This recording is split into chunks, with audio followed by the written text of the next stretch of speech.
ES Audio. From the Evening Standard in London, I'm Rochelle Travers, and this is The Leader. Warning, this podcast contains strong language as well as major spoilers for With Open Eyes. Episode 10 of Season 4, the last ever episode of Succession. So if you haven't seen it already, you best go watch it before you listen. I know that we've said the worst things, but I just wanted to get a few things straight. Dad said that it would be me. If we want to hold on to this company, for us, we have to go into battle with our own version of the future, with a king. Succession heads, that's it. We finally have our answer. Waystar Royco's next CEO, and with it the actual successor. 4 seasons, 39 episodes, umpteen brutal insults, countless F-bombs, and all that family backstabbing have amounted to this final decision. The 90-minute finale didn't disappoint, with twists and turns right up until the last moment, resulting in the crowning of an unexpected victor, and ultimately delivering one hell of an unhappy ending for basically nearly everyone. Here with me to review the final ever episode of Succession are... I'm Elizabeth Gregory, I'm a culture writer. And I'm Hamish MacBain, I'm the deputy editor of ES magazine. So, first of all, Liz, episode 10, season 4, With Open Eyes, the last ever episode of Succession. Can you just give us a recap of what happened? So, episode 10 begins with Kendall, and he is trying to rustle up enough board votes so that he can stop the Gojo deal from going through. And then Shiv and Matsson are also trying to get enough board votes. At the time that we join the episode, it looks like Matsson and Shiv have it. They're looking for Roman because they both need him for the votes, and he's in Barbados at their mum's house. So they go down to that Barbados. There are a couple of fights. They anoint Kendall, and then they go as a group to the boardroom to try and stop the Gojo deal. And obviously it all built up and the actual successor was revealed. Ultimately Matsson won, but Tom ended up being the new Waystar CEO. Were you satisfied with that ending, Hamish? Yes, I think broadly speaking, my knee-jerk reaction was, I want to know a bit more about what's going on with these people. I wanted a bit more of an ending-y ending. But having reflected and had a few texts from Liz arguing, I do think it was a really good ending and really clever and a really smart choice in the sense that, and I think Jesse Armstrong made this point somewhere where he just basically said, organisations like Waystar, it is always the slimy, middle-of-the-road, middle manager, Tom type people who ultimately rise to the top because there is so much bureaucracy and bullshit. And so, yeah, in that sense, I thought it was a slightly depressing but very, very cool ending. And Liz, you've been Team Kendall throughout this. Yeah, it was a rough one for Kendall fans, for sure. Yeah, particularly because he's been kind of groomed for this position since he was 7 years old, he said. And he literally, like he said, he's a cog that only works in one machine. So the fact that he was then, now he will never ever get to be the CEO of Waystar. It's kind of, he's completely lost. So in a way, it felt kind of brilliant because it was this kind of Shakespearean tragedy, but on the other hand, if you're rooting for Kendall, it was a bit rough. I also think that, to be Team Kendall for a second, I think that it's been pretty apparent throughout the entire series that Kendall is always really, really, really actually believed that there is nothing else he can do. Whereas Shiv has gone off and done politics, Roman doesn't really care, is just kind of happy to playing the weird mind games of who's going to be leader. But really, I think Shiv or Roman could take it or leave it. Mm-hmm. I think if you're talking about where the characters go from here, I do think that Shiv and Roman will find something else fulfilling to do, whereas I think Kendall, this is what will define his life. Yeah, this moment will define him. Yeah. And obviously we've not really touched upon what happened to Shiv and Roman in the end. Shiv, it all came down to Shiv's vote, and she ultimately decided to go against Kendall and instead chose to back the Gojo deal, ultimately making Tom Waystar CEO. On paper, she's married to the CEO of Waystar and everything, but it's kind of a hollow victory for her. It's not exactly the life she would have ever chosen, is it? No, it felt like a very, very, very strange decision. And I still haven't, because it's only been a day, I still haven't kind of... It's going to take some time. Yeah, to kind of grapple with why she made that decision. It was so spiteful. And, you know, did she really, like Kendall said, want to give it to Mattson and Tom, who had kind of betrayed her again and again? And then there she is sat in the end in the car with him. And so you could analyze it and say, this is what she's used to. She's used to these kind of... If her father messed her up repeatedly, maybe that's what she kind of like, how she sees a leader, and that's, she wants to be with Tom in that way.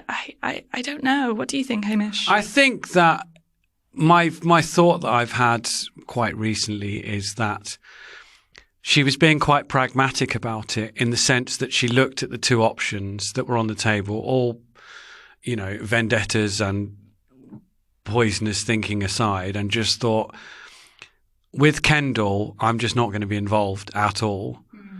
With Tom, I can maybe control Tom, especially now that I'm having a baby with him.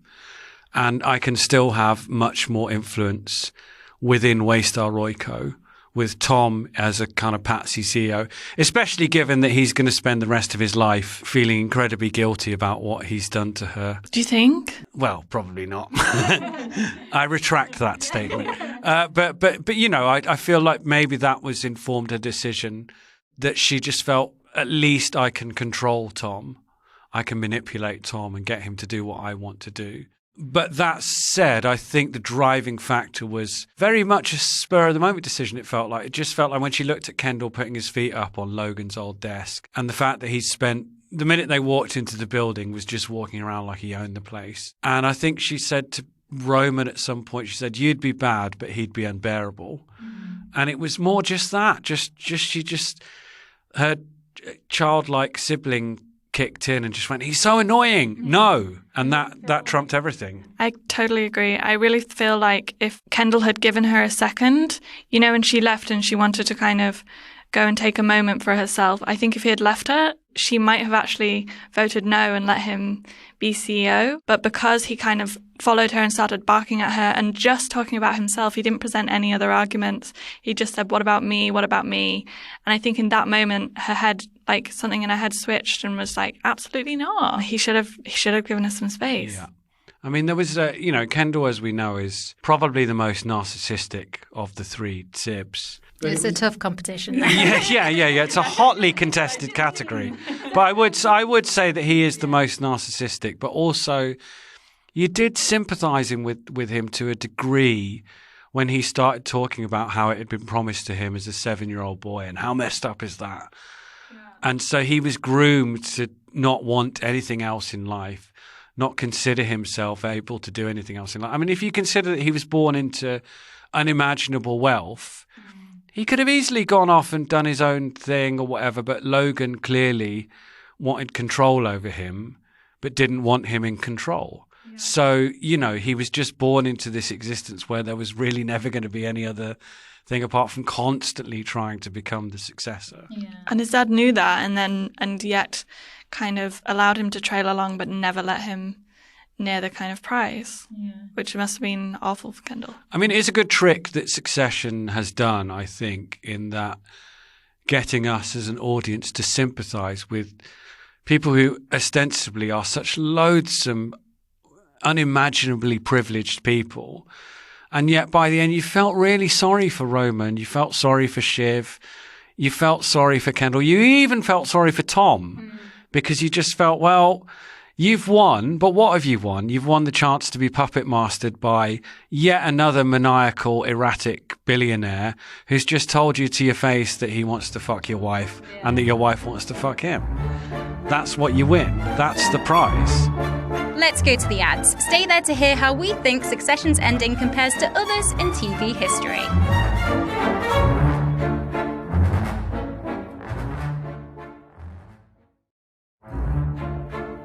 Welcome back. Still with me are the Evening Standard's Elizabeth Gregory and Hamish MacBain.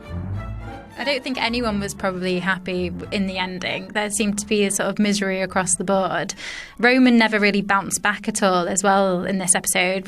Sometimes we've discussed the pattern before where it's like whoever's, sort of at the lowest at the start of the episode kind of comes back at the end. But Roman sort of stayed down, didn't he? And just was sort of like a broken sort of shell of a person still. Yeah, and it didn't bode well for his future. No. Just sat kind of alone in a bar having a cocktail, which, by the way, is the same cocktail as Jerry's cocktail of choice, martini. So that kind of felt like an ode to Jerry in a way, even if it was subconscious. Good spot. Yeah. Good spot. I would have liked more of a Jerry-Roman conclusion, like a final meeting between them, just because that kind of felt like, Jerry, we didn't really hear a lot from this episode, and that was one of the key relationships that Succession fans really loved, is the Jerry-Roman dynamic. Yeah, I feel if I have a minor gripe with the finale and maybe the latter half of this season, it is that Jerry, if you compare her to someone like Carolina, who has always been a peripheral character, remained a peripheral character,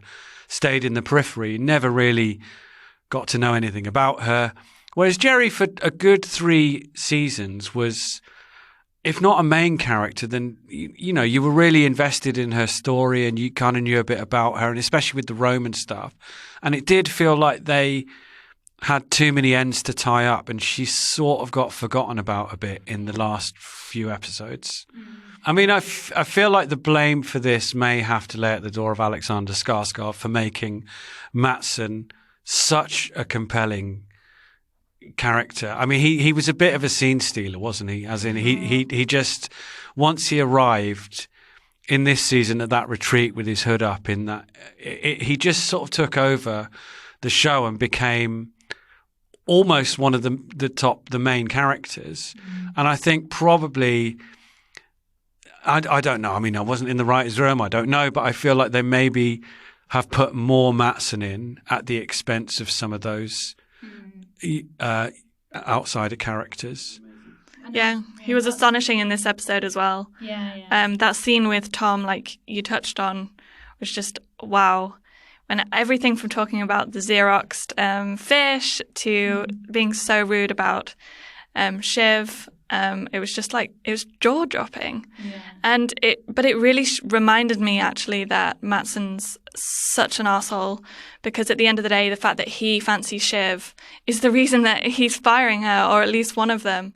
But I think sometimes, I don't know, I get like caught up in his shiny gold jackets and like forget that he has blood bricks and that he's kind of literally terrible. Well, it's very easy to get swept up by someone being handsome and well dressed and, to coin a phrase, not giving a fuck. Like, he genuinely doesn't care about very much. And those kind of characters are compelling. And it does mean you overlook that they're terrible, terrible people. Yeah. And not that you're rooting for him, but you're just pleased when he's on stage, on screen, because it's just fun. Do you think he was deserving? Because obviously Matsson is the ultimate winner in all this, really. He got what he wanted in the end. He's got a puppet now with Tom, but, he has all the power. It felt true to life. I'm not sure whether deserving, but in the end, money does win, or tends to. And that's why it was always going to be difficult for them to kind of persuade the board to vote against the deal, because everyone else at that table gets this incredible golden parachute, which is why Frank wanted to vote for it. And so I think it was kind of inevitable. But then you were just hoping that somehow they would manage to, like, I don't know. Well, those of us that were rooting for Waystar, which, but it kind of made sense in the end, didn't it? Yeah. One thing I forgot to mention, which is silly of me as a Greg stan, is things kind of worked out for Greg. Like, I mean, he didn't get the CEO position that we kind of speculated about last week. He got a nasty slap in the face, didn't he? But he also hit back with Tom. Yeah, that was great. So, I mean, it was a nice moment for the Tom and Greg fans of that relationship to see that despite Greg sort of ultimately selling him out and, giving Kendall the heads up about what was going on, Tom said he was going to take him with him by putting the allocation sticker on his head. Yeah, I saw someone say laziest Halloween outfits next year. That's a good one, actually. Are we happy that the Tom-Greg dynamic sort of was concluded in that way and that wrapped up their story? Yeah, I actually think that Greg's going to be devoted to Tom from this point onwards. Like, I know that he has the papers hidden stills, which he could use against Tom, but I just think he was so nearly out then, and he was so freaked out that I think that from now on he's going to think, do you know what, Tom's got my back. He had my back even when I betrayed him. I'm sticking with this guy, and I think he's going to be his like lapdog forever.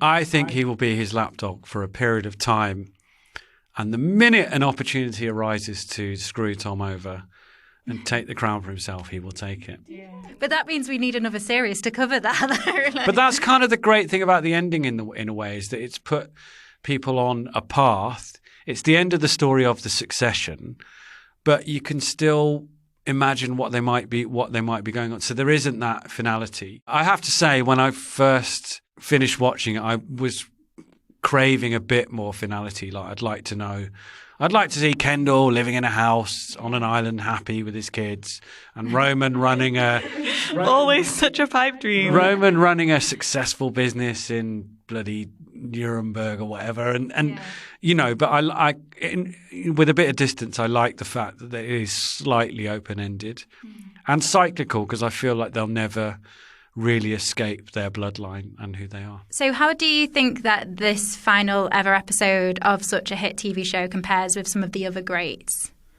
I think it's up there for certain. I think with time, people will see it as a more satisfying ending. They're at a great disadvantage to the Breaking Bads and the Sopranos and the Wires, in that they can't kill people regularly. Well, no, but being serious, that does obviously help. I wouldn't have ruled it out, to be honest. But I do think the Sibs, the kitchen scene was beautiful, I thought. It was really, really cool. I love that. Those are my favourite moments in Succession, I think, is when the three of them, just despite everything that's going on, no matter what stage they're at in terms of hating each other, not hating each other, the pressure they're under, they always just find these little pockets to regress to being 5, 6, and 3, and just having fun like kids.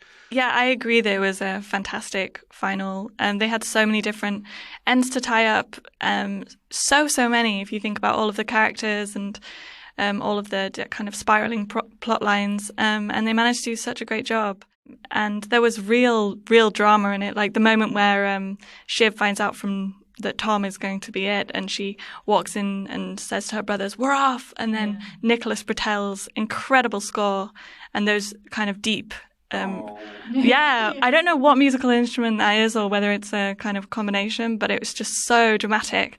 And then they like storm out, and there were these really fantastic kind of jaw-dropping moments. But they also, like you were saying, Hamish, I think it was the contrast between those dramatic moments and then very, very, very intimate scenes between the siblings that made it so good. Succession is available to watch in the UK on Sky Atlantic and Now. The Leader podcast is back tomorrow at 4 p.m.